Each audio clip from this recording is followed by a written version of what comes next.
Bueno, ahora vamos a hablar sobre la regularización y lo que ha significado para el movimiento migrante en Cataluña y específicamente nosotras migras feministas, cómo hemos vivido el proceso, ¿les parece?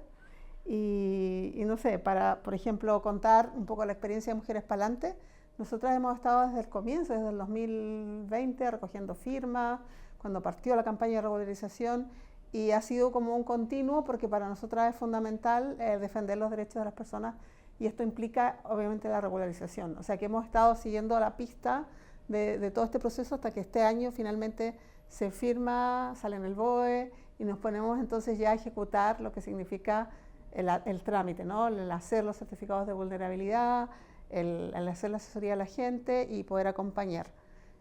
Nos parece que es fundamental el defender el derecho básico a la existencia, que significa estar regularizada. Y bueno, aquí hay otras experiencias que no sé si... Sí, mira, justamente en relación a lo que mencionas, ¿no? La semana pasada que estábamos reunidas en TikTok,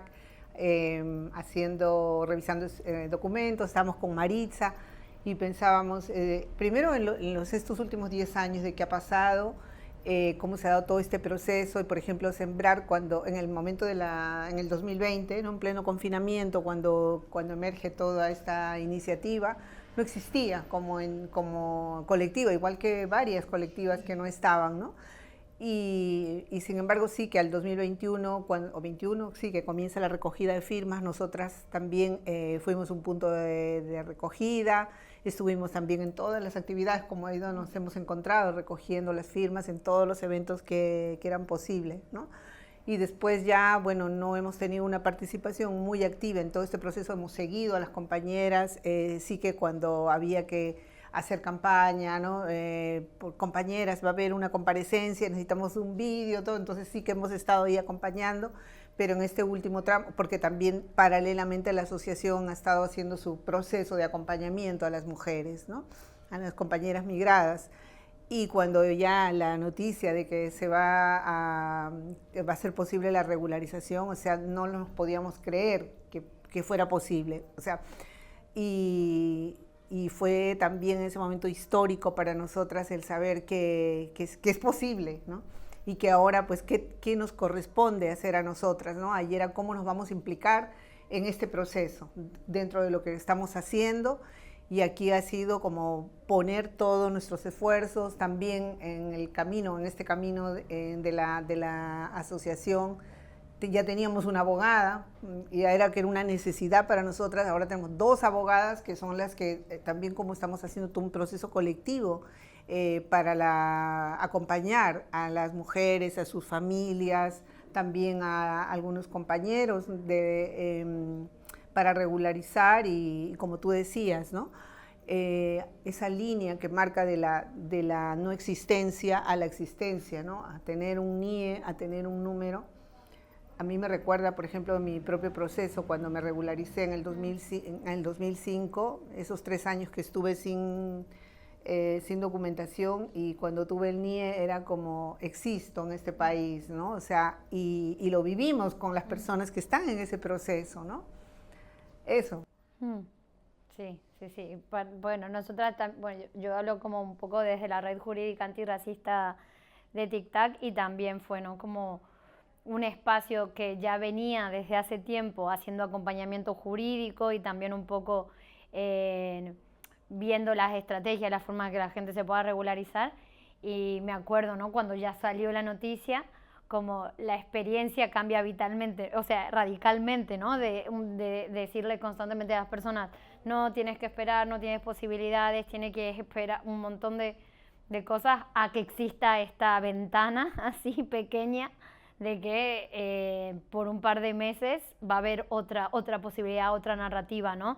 De cómo habitar este territorio. Creo que eso fue como muy importante y que una experiencia que también a nosotras nos da mucha alegría poder ser parte cuando venimos construyendo un espacio jurídico que también era necesario, ¿no? En la ciudad y que no había, ¿no? Y que de hecho surge a partir de andar juntas todas, ¿no? Y de ver que eso era una necesidad, ¿no? Y también como la organización colectiva es tan importante que cuando ya surgió la regularización nosotras mismas teníamos las herramientas y las capacidades de dar respuesta a eso cuando la administración no lo daba, ¿no? O cuando la administración, al menos en Barcelona, en Cataluña, se tardó mínimo 2 semanas, 3 semanas en empezar a arrancar y a dar respuesta, y nosotras desde el principio ya teníamos la capacidad de hacerlo, ¿no? Y para mí eso de haber generado esos espacios colectivos durante todo este tiempo y tener esa posibilidad, esa capacidad de respuesta, me parece que es un logro también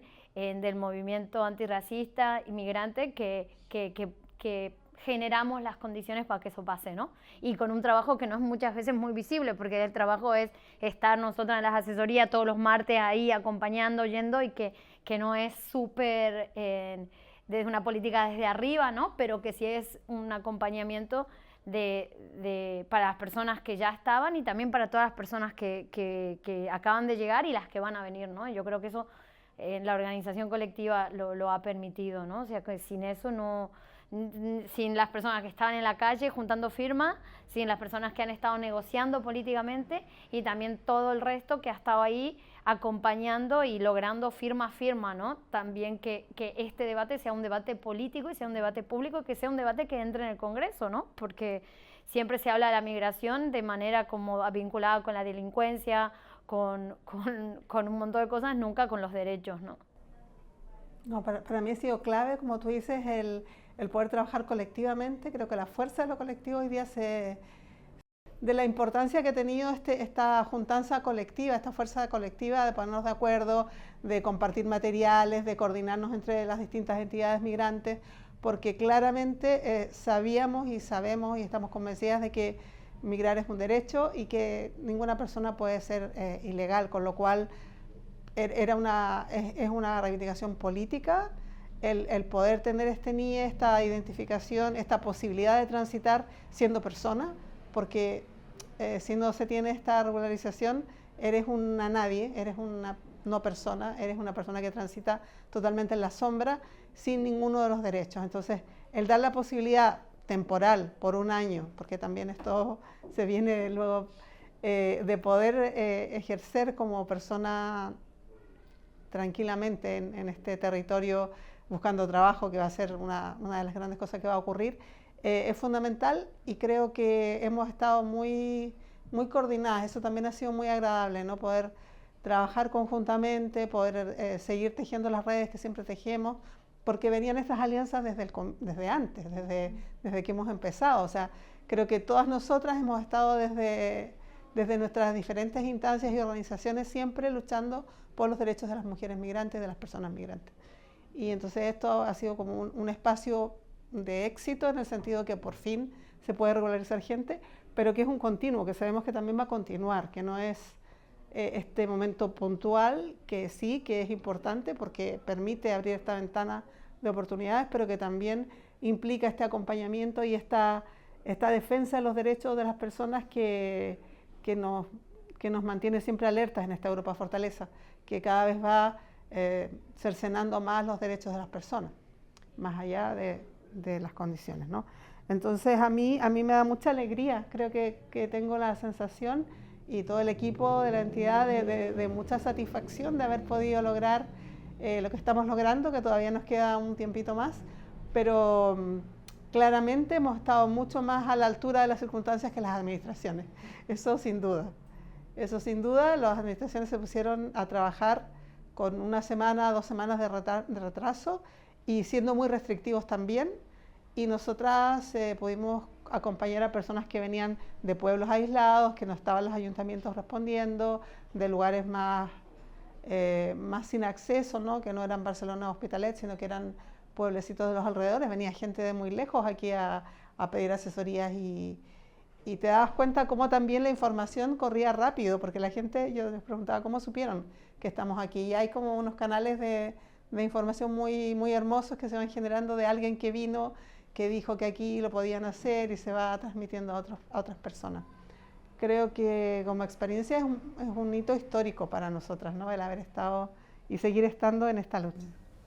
Sí, y además, o sea, para ser parte de este proceso, o sea, como de forma legal o no sé, jurídica, de hacer todo este proceso del convertirnos en entidades colaboradoras, que no es una cosa menor, o sea, porque también ha sido parte de nuestro debate, ¿no?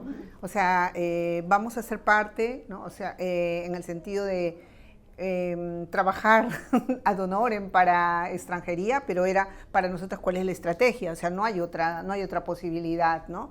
Teniendo a las administraciones como trabajan, la poca disposición y compromiso, y también con todo este discurso anti-inmigración de querer asumir, ¿no?, todo el proceso de la regularización, hemos sido nosotras y todas las entidades las que estamos asumiendo este proceso, que también ha sido una espera, ¿no? Desde que en enero se dijo que salía, todas las personas han estado en una espera, como en un limbo, ¿no? Y acompañando también todo eso, cuando sale, combatiendo todos los bulos, también el aprovechamiento de muchos abogados, gestores, ¿no?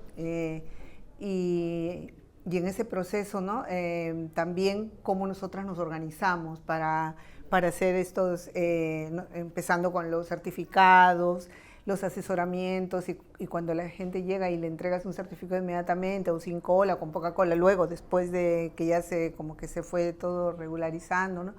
Y decir, pero es así de sencillo, o sea, que en la administración me han dado cita para no sé cuándo y todavía no me atienden, ¿no? Pero he llegado aquí o en otro lugar y ha sido muy fácil, además el hecho de encontrarse con personas como ellas, ¿no? O sea, encontrarnos con nuestros pares también, todo esto es muy, muy reconfortante, ¿no? Cada persona es una vida, cada persona es una historia, no es un número, ¿no? Y entonces el hecho de saber que dentro de poco podrán visitar a su familia, ¿no? Podrán tener otras posibilidades de vida, de proyectos de vida, y con más dignidad, y que todo esto ha sido posible por un trabajo de muchas compañeras del movimiento Regularización Ya.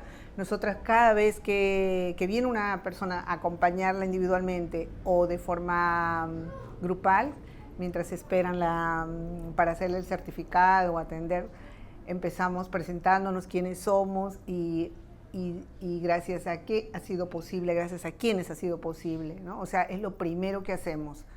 Esto no es no hay que agradecerle al gobierno, no es una decisión del gobierno que quiso darlo, esto ha sido el producto de años de trabajo del movimiento migrante antirracista a nivel del Estado español, ¿no? Y allí comenzamos a explicar todo lo que venimos haciendo las diferentes colectivas en todos los territorios, ¿no?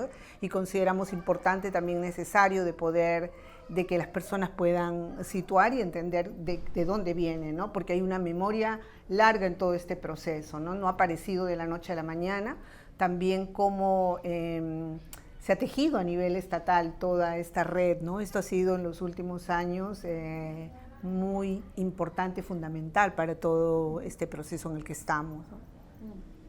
Sí, y también hay una parte para mí como de conocer también, o sea, ¿no? de la diferencia que cómo trata la administración a las personas, y también, por ejemplo, pues cuando nosotras también conocer las historias de la gente, hablar mínimamente, saber cuál es su situación, ¿no? Y también hay aunque estamos cotidianamente acompañando a personas migrantes, también conocer toda la violencia, ¿no? que las ciudades, se genera, ¿no? La Barcelona actual, que pues muchísima gente está en situación de calle, muchísima gente está en una situación de muchísima vulnerabilidad porque ha sido generada por la institución, ¿no? Entonces también conocer esa parte de un montón de gente que tal vez no nos conocía, no llegaba a la asesoría, y también poder acompañar, ¿no? Y también muchas veces, por ejemplo, hasta incluso, ¿no? La importancia de que una persona tenga un papel que acredite su situación,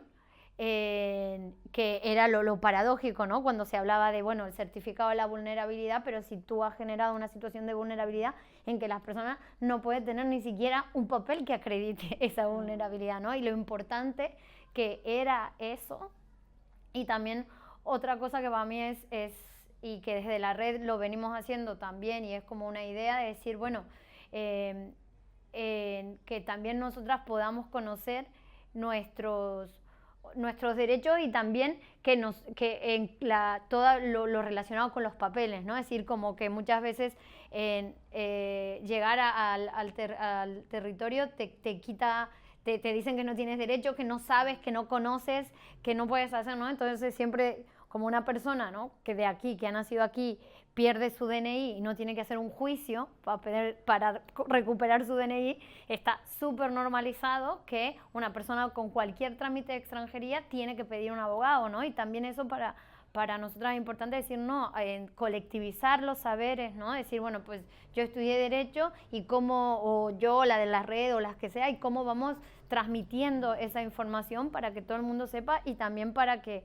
la gente que quiere también, ¿no? Porque de la migración todo el mundo intenta sacar algún rédito, ¿no? Desde arriba, las industrias armamentísticas, la industria de los derechos humanos y también el sector privado, como por ejemplo pueden ser bufetes de abogados, gestores, o sea, como que todo el mundo, ¿no? Pues al final se dice, ¿no?, que la migración genera en delincuencia o genera pobreza genera un montón, ¿no?, de ingresos por un montón de gente, ¿no? Entonces decir, bueno, por lo menos decir a la gente, tú lo puedes hacer, tú sí tienes la capacidad, los saberes, los conocimientos para hacerlo, no hace falta que te endeudes para pagar porque lo puedes hacer y que haya espacios en donde se pueda compartir el conocimiento y acompañar. Creo que eso es súper importante porque también muchas veces, ¿no?, pues el colonialismo, el racismo te quita todo, hasta incluso eso, ¿no? Hasta decir, bueno, pues si yo sé hacer trámites, ¿no?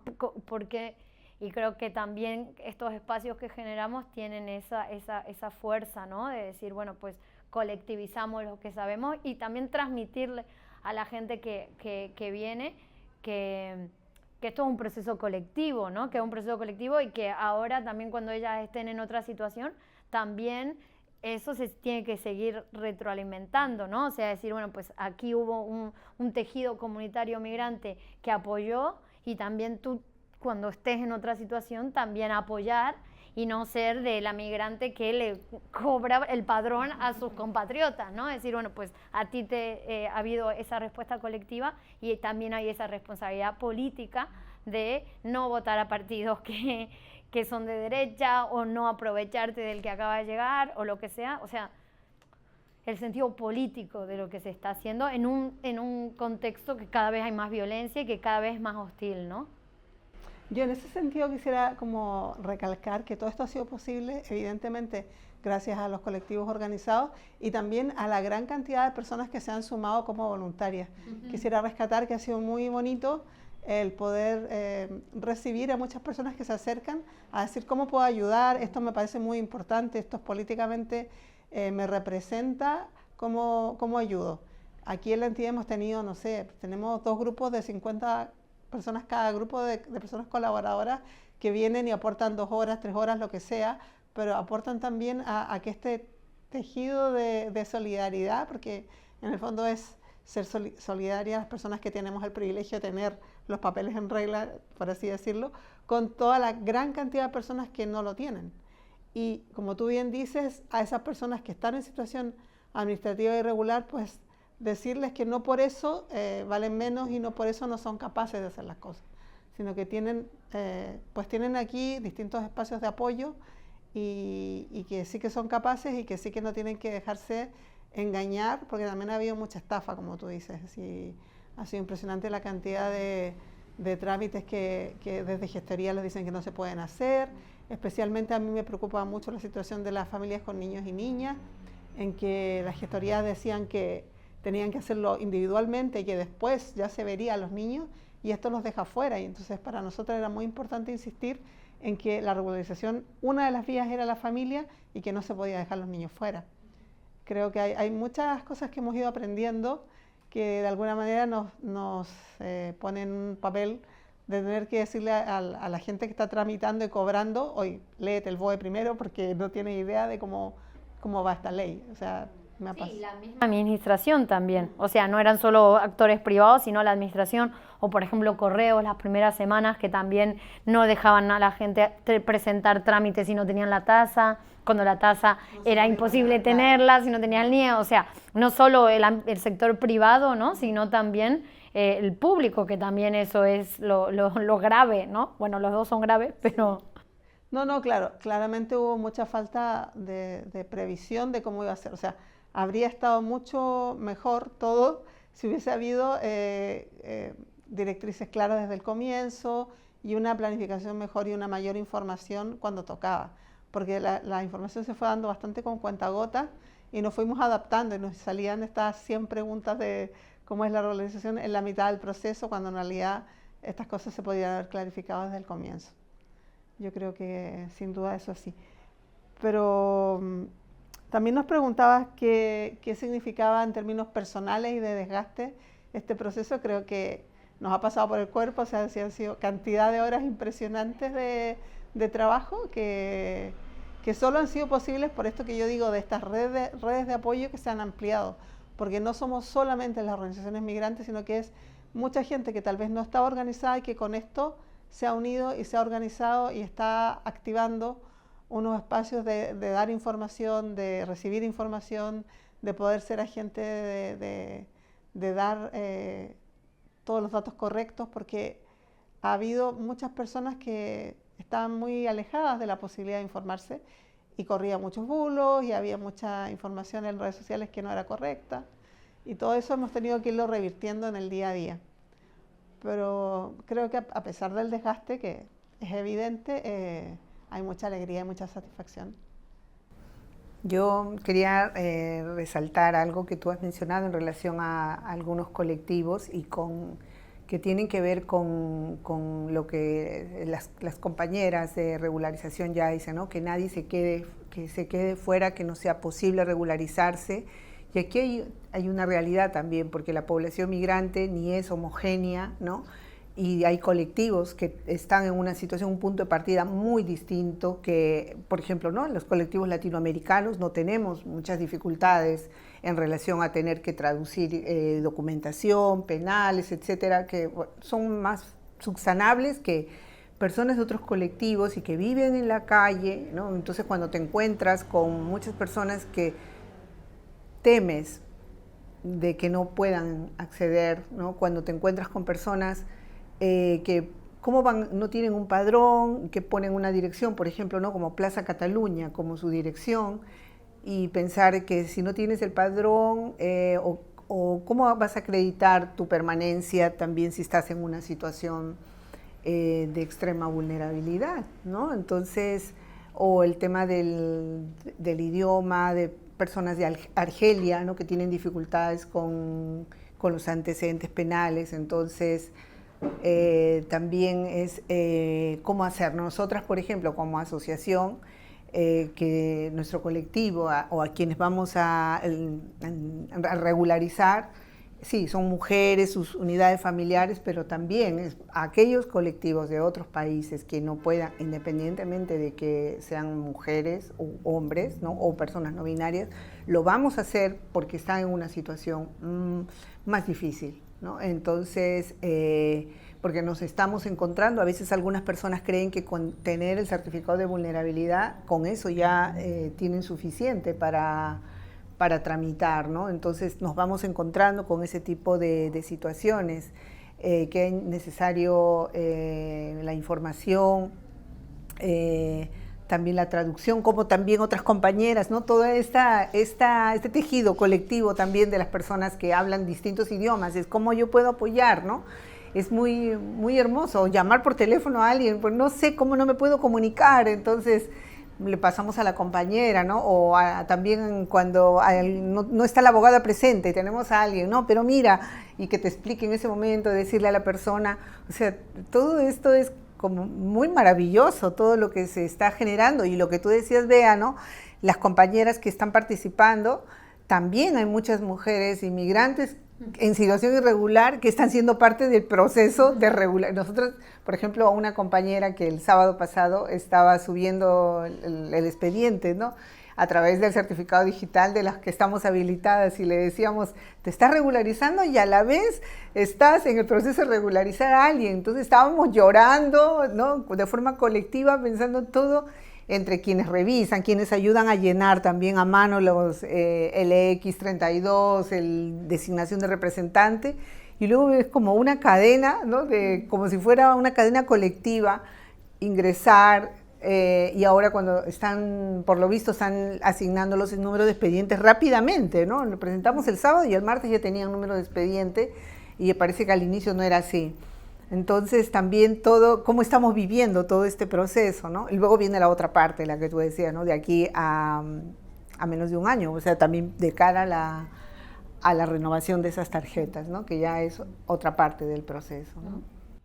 Sí, yo creo que también una cosa importante de lo que hablábamos de determinados colectivos es también moverse, ¿no? O sea, por ejemplo, nosotros con la red hacemos también acompañamiento jurídico hace tiempo en Nou Barris, en la Trini, y también eso es importante porque hay otras personas que tal vez ni siquiera no van a llegar a TikTok, ¿no? Entonces, que están que están en situación de calle o que están en asentamiento o que están en otras condiciones, y es decir, claro, pues si nosotros no nos movemos, mucha gente también pues no va a llegar, ¿no? Y entonces es decir, vale, y también lo de generar redes en los propios barrios, porque casi siempre, por ejemplo, pues si nosotras vamos una vez al mes o cada 2 semanas, hay gente en el barrio que vive en el barrio, que son vecinas, ¿no? De las personas que les están ayudando, las están acompañando en todo el procedimiento que requiere, ¿no? Porque es mucho más complicado para un montón de personas, como decías, tener el pasaporte o los antecedentes.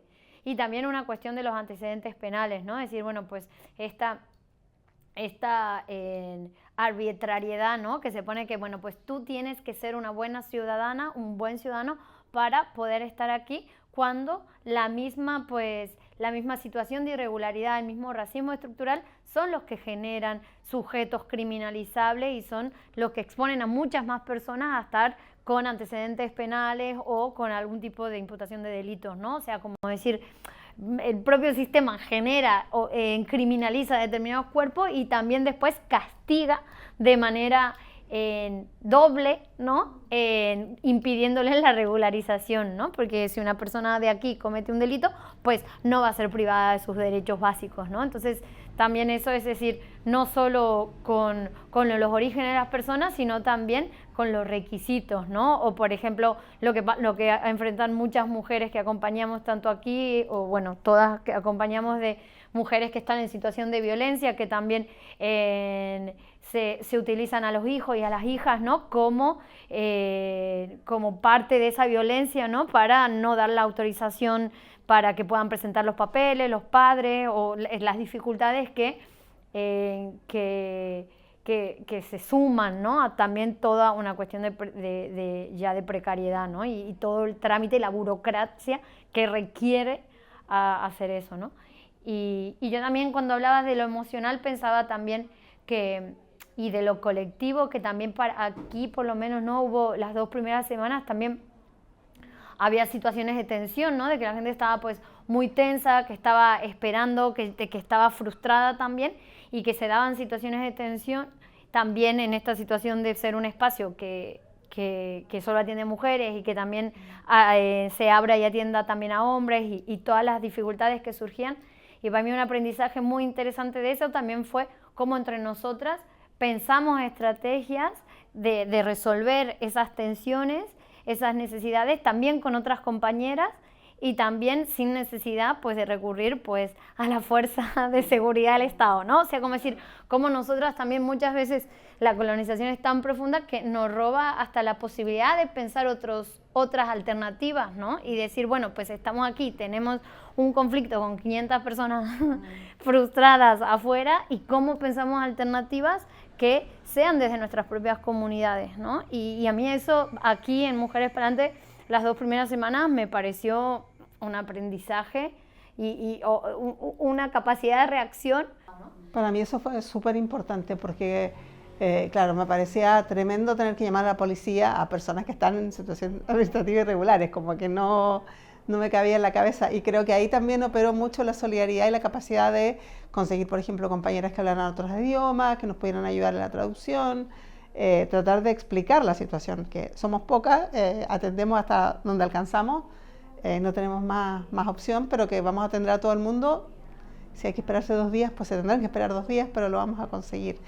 Y también porque mucha gente te ve como la administración en ese momento, claro, ¿no? O sea, que tú eres la administración. anda, si estás enfadado, ve al ayuntamiento y revienta el ayuntamiento, ¿sabes? O sea, ¿no? Como... Sí, pero yo creo que era mucha angustia y desesperación por la falta de información también y porque la administración no empezó a atender enseguida. Entonces fuimos las entidades que comenzamos y esto se llenó de una manera increíble. Pero yo pensando en toda la gente que ha venido a nuestra entidad, que también hemos estado en 3 lugares, porque también en lo que tú decías de diversificar lugares para que las personas se puedan desplazar donde les quede más cerca. También una cosa notoria para nosotras que somos una entidad de mujeres, que trabajamos con y para mujeres, el haber abierto, obviamente no íbamos a dejar a los chicos fuera, pero que el 70% de las personas que hemos acompañado son hombres y el 30% son mujeres, es algo que es un dato que nos da vuelta, ¿no? ¿Por qué las mujeres no están llegando tanto? ¿Qué dificultades adicionales hay en las mujeres migradas que no están llegando, igual que los hombres migrantes, a pedir su certificado de vulnerabilidad o a pedir información?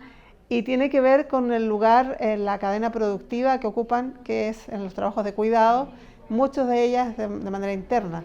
Y entonces lo que hemos detectado es que hay una gran cantidad de mujeres que no están llegando porque no les dan permiso para venir en los trabajos. De hecho, hay un par que se ha puesto a llorar, que se dijeron que se habían arrancado y que habían tenido que escaparse del trabajo para poder venir y que probablemente perdieran el trabajo. Frente a eso, lo que se nos ocurrió es empezar a abrir el espacio los sábados para que pudieran venir. Y efectivamente los sábados en la mañana sí que vienen más trabajadoras del hogar. Ha sido una medida, bueno, a pequeña escala, pero que nos está permitiendo también llegar a otras mujeres que de otra manera no habrían alcanzado a acercarse a esta posibilidad de regularizarse. Y yo creo que en términos de género, ¿no?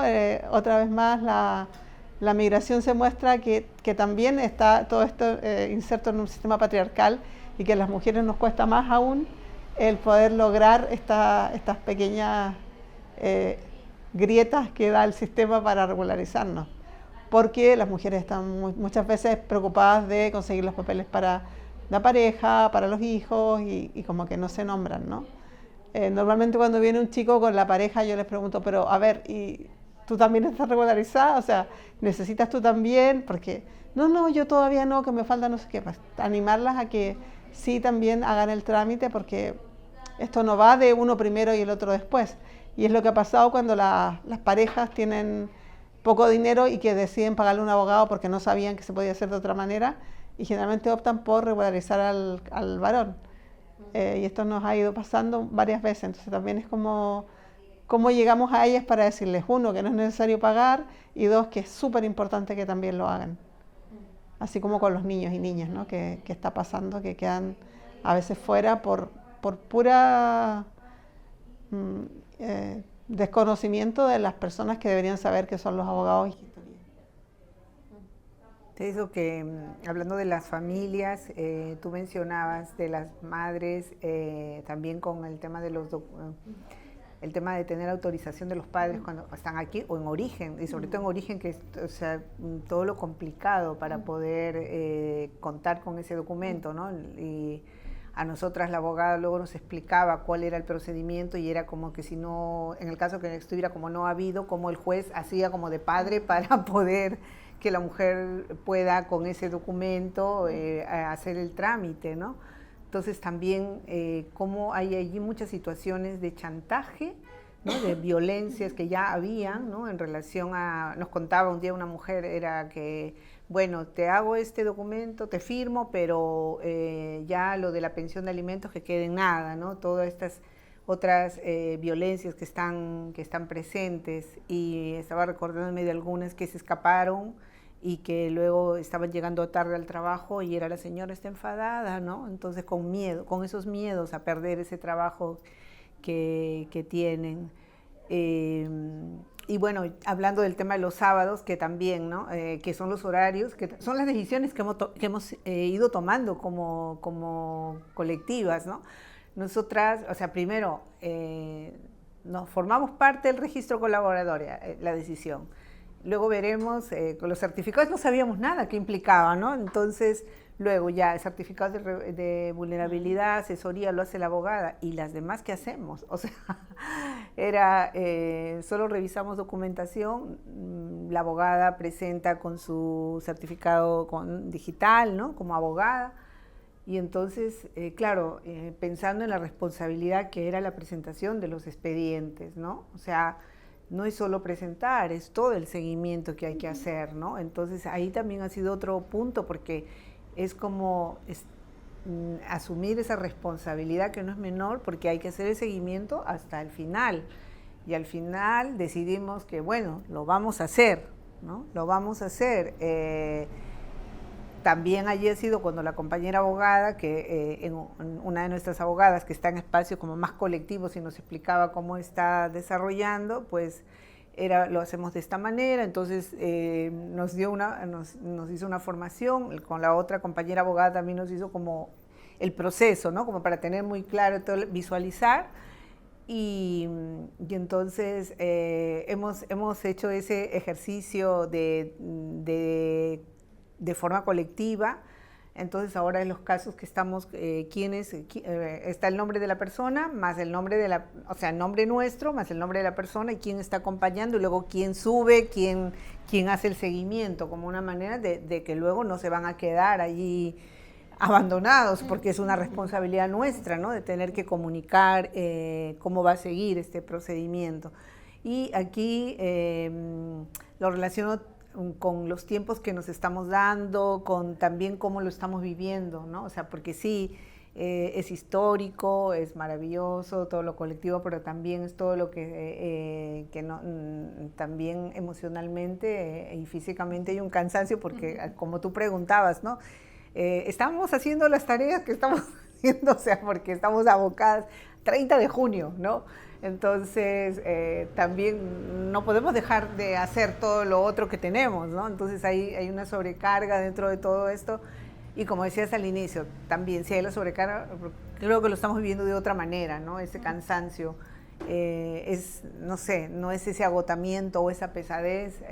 Nosotras cuando lo conversamos es cansancio, pero hay una gratificación también en todo este proceso, en todo este acompañamiento, ¿no?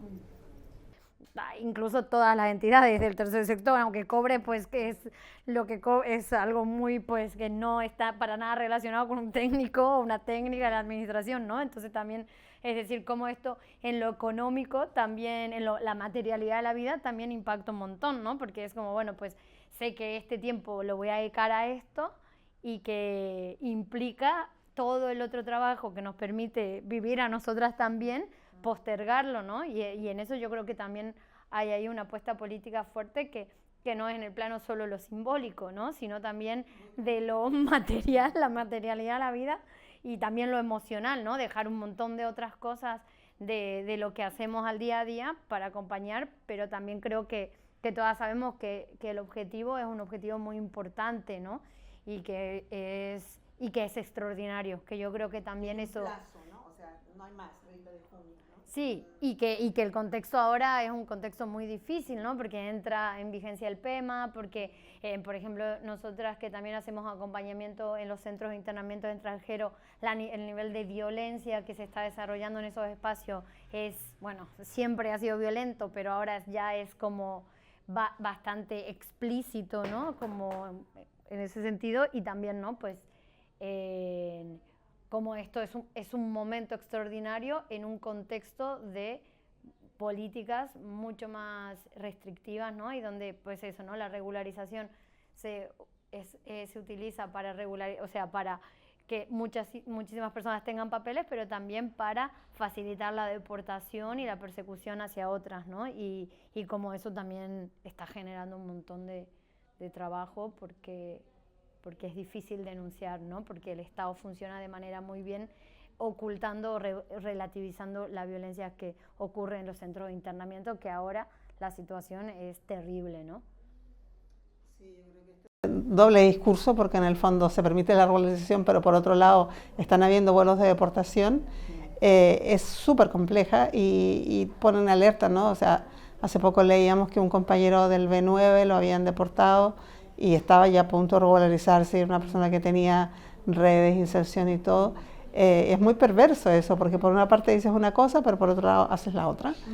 En el contexto de esta Europa fortaleza que cada vez tiene más restricciones, un discurso más anti-inmigración, y yo quisiera también rescatar la importancia económica que tiene, porque evidentemente esto no lo hacen de gratis, sino que se está regularizando a las personas porque es un derecho, pero también porque necesitan mano de obra que cotice, porque hay muchísima gente que está trabajando ahora mismo en economía sumergida, que no está cotizando y que está bajando la hucha de las pensiones y se necesita más gente cotizando.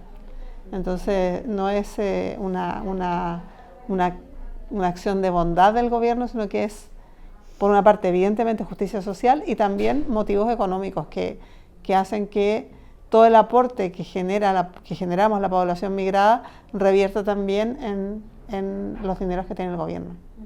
Y que tiene que ver con sus tasas de envejecimiento, que tiene que ver con la tasa de natalidad, o sea, es instrumental, ¿no? O sea, total. Y están sus informes, por ejemplo, el de la Generalitat, el informe social de 2025, donde está la tasa piramidal, ¿no? O sea, ¿cuál es la población? La mayor población en edad productiva, activa, joven, menor, son migrantes, son así, ¿no? Entonces hay toda esta necesidad, ¿no? Siempre necesitamos esta mano de obra, pero en determinadas condiciones. También, ¿no? Para las pensiones de quién, ¿no? Para las pensiones de la gente de aquí, porque también como personas migrantes, que esto, por ejemplo, lo hemos hablado con algunas compañeras, está muy relacionado con una migración también que se piensa siempre que trabaja, ¿no? Pero no, por ejemplo, personas que llevan muchos años también trabajando aquí, que también se hacen mayores y que en algún momento van a cobrar pensiones, ¿no? Y quería destacar algo, que han estado hablando las dos sobre la policía y el tema, la importancia también de que las colectivas tengan sus espacios propios. Yo creo que esto es fundamental, ¿no? Como la casita o tic-tac, ¿no? Para poder, por un lado, hacer los acompañamientos, abrir los horarios en los que se considere sábado, domingo, mañana, tarde, y no como en el caso nuestro que estamos en un espacio de la administración, ¿no? En un casal, y que además cuando hemos estado haciendo todo este proceso era en la sexta planta, con todo lo que implicaba por el tema de lo que hablaban de las colas, y también, o sea, lo hablaba con una compañera un día, ¿no? Si la cola es gente de aquí, es una cola, una fila. Porque me dijeron, la avalancha, me dijeron el día que estaban, además la gente, lo que había pasado, ¿no? Con todas las imágenes que había, es que molesta, ¿no? Les molesta ver esos cuerpos migrantes racializados en la calle, ¿no? Ya está la policía allí. Pues en el caso nuestro, como tú decías, no teníamos ese temor, pues en el caso nuestro la policía desapareció y eran colas que eran de 20 y la gente súper amable, organizada, ¿no? Tenían que subir hasta la sexta planta en ascensor, o sea, todo esto, pero la gente súper tranquila. Y me dicen, avalancha. Yo, ¿avalancha? ¿Cuál avalancha? Digo, ¿no? Ahí digo, hay 20 personas cuando me hacen esta afirmación, ¿no? Entonces, y llamaron el primer día que tuvimos la jornada completa, vinieron los mozos de escuadra 2 veces, ¿no? Además se quedaron sorprendidos porque no había nada, o sea, la gente estaba arriba, y vinieron en la mañana y vinieron en la tarde, ¿no? No, es que alguien ha llamado.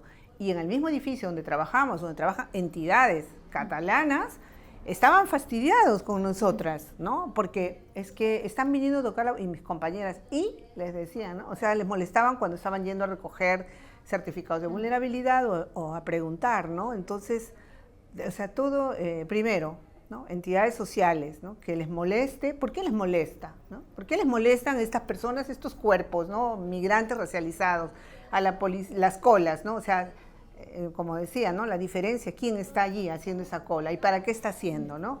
Y de allí, pues era, ¿no? O sea, luego hemos podido hacerlas dentro de los horarios, también nos hemos organizado todo bien, pero la posibilidad también, ¿no? De estas redes que tenemos de irnos los sábados a Tic Tac, por ejemplo, ¿no? Que estamos ahí los sábados a nuestro aire, súper tranquilas, ¿no? Y sentir como que es un espacio tuyo, ¿no? Además no es un espacio institucional, ¿no? Que no deja de ser, cuando estamos en la sexta planta con la bandera catalana, o sea, todo, ¿no? Es la institución. Pero sí que en ese sentido ahí nos han facilitado todo. Cuando vamos ya nos sorprende porque nos tienen todo armado, ¿no? Para las mesas, los alargos, todo. Hemos quedado gratamente sorprendidas del apoyo que estamos teniendo donde estamos nosotras situadas, ¿no? Sí, yo creo que el asunto es que molesta, y lo que molesta es hacer visible algo que es invisible normalmente, pero que está aquí. O sea, toda la gente que a lo mejor va en metro a las 6 de la mañana, que la gente media no la ve, pero que toda esta fuerza de trabajo de las internas, de la gente que va a trabajar en la construcción, de la gente que trabaja a lo mejor en la fruta, en todos estos trabajos, y bueno, en el trabajo de la hostelería, que también es increíble, con horarios de 12 horas o más, gente que te atiende pero que no se ve, igualmente no se ve, porque es un servicio como si lo hiciera un robot, no sé, pero es una persona que está ahí 12 horas trabajando para que tú te tomes lo que quieras tomarte en el bar, ¿no? Entonces creo que es súper importante que se pueda visibilizar esta tremenda fuerza de trabajo que aporta y que hace que entre todos y todas estemos mejor. O sea, una de las grandes cosas positivas que tiene la regularización, aparte evidentemente de tener los derechos que todas las personas nos merecemos tener por ser personas, es el que se empieza a pensar, y a mí me gusta hacer el ejercicio de pensar esto de la huelga de cuidados que se ha hablado siempre, ¿no? ¿Qué pasaría si las trabajadoras del hogar y los cuidados, la gente que cuida a las personas mayores, hiciera huelga? Que sería básicamente personas migradas, ¿no? Cuando dicen, los vamos a echar a todos, es que hay una caricatura que dice, bueno, pero ¿qué pasaría en las residencias, en las casas, en todos los lugares donde se cuidan personas mayores o niñeces? Porque no habría quien cuidara, porque básicamente somos migrantes las que hacemos ese trabajo. O qué pasaría en el trabajo de la hostelería, o qué pasaría en el trabajo de la construcción. Todos estos sectores que son mucho más precarios, que se les paga menos, pero que son súper fundamentales. No, yo creo que, o sea, tengo una sensación de mucho orgullo de colectivo. Le decía a mis compañeras de la asociación, pero es que trasciende a la asociación y es como todos los colectivos migrantes a nivel estatal, cómo nos hemos podido, cuando hay, no sé, llega alguien de Madrid y no lo podemos atender aquí porque es de Madrid, pues contactar con alguien de allá y ver cómo se resuelve o qué soluciones hay. Esas redes que se generan son súper potentes y muy importantes, y creo que son cosas a cuidar también. A las personas migradas que se están organizando, luchando por sus derechos, les diríamos que tenemos que seguir adelante, que esto no se nos puede olvidar, que es muy importante la memoria, que no se trata de resolver un problema personal y luego que ya se tienen los papeles, olvidarse de toda esta lucha, sino que es una lucha colectiva para que todos y todas podamos estar en una situación regularizada y que todos y todas podamos tener derechos, ¿no? No se nos puede olvidar quiénes están apoyando este proceso de regularización y quiénes están poniendo muchos palitos en la rueda, quienes están desinformando, y evidentemente la derecha está con unos discursos de odio impresionantes y nos parece muy, muy importante denunciarlos y que la gente migrante tenga conciencia de ello. Yo diría que no perdamos la alegría, pero que no perdamos la memoria. Hay algo que nosotras a lo largo de este último año estábamos haciendo conversatorios y entonces invitábamos a diferentes colectivas, ¿no? A participar, y era la autoorganización es una tarea, o sea, es algo que no podemos dejar de hacer, ¿no?